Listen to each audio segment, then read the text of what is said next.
मैं क्योंकि ख़ानदानी तौर पे अहले तशय्युह नहीं हूँ, तशय्युह जी। नहीं हूँ मैं, जी सर। तो लेकिन मैं मजालिस वग़ैरह हुँ, सुनता हूँ, ठीक है हुँ, जी। मुहर्रम में जाता हूँ इधर इमाम बारगाह में, और हुँ, जहाँ पे कहीं ये गिरियाज़ारी होती है, वहाँ पे मैं हाज़िरी देता हूँ।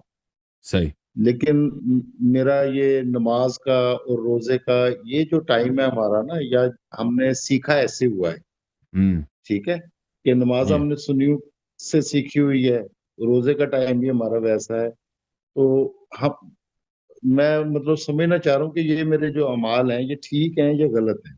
ये जो नमाज़ और रोज़े के हवाले से बात तशय्युह कर से रहा हूँ। पहले, अशिया बनने से पहले जितने आपके अमाल थे सब सही हैं सिवाय ज़कात के, ठीक है ना? अगर ज़कात दिए हैं तो दोबारा देना पड़ेगा। अगर अगर आप पे ज़कात वाजिब था, अगर ज़कात वाजिब नहीं था तो वो तो छुट्टी।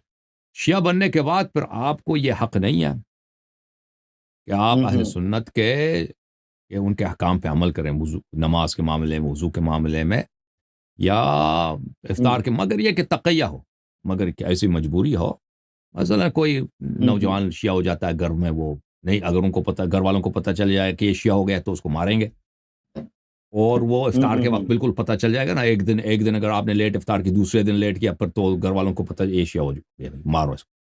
तो इस सूरत हाल में उसके लिए सही। जायज़ है, बल्कि वाजिब है कि वो 10 मिनट पहले वो जो गुरूब के वक्त वो इफ्तार कर ले। अगर ऐसी मजबूरी नहीं है कि हुँ, आपको हुँ, हुँ। मजबूरन ये करना पड़े, तो फिर आपको सही वक्त में इफ्तार करना पड़ेगा। सही, सही, जी हाँ। सही। ओके जनाब।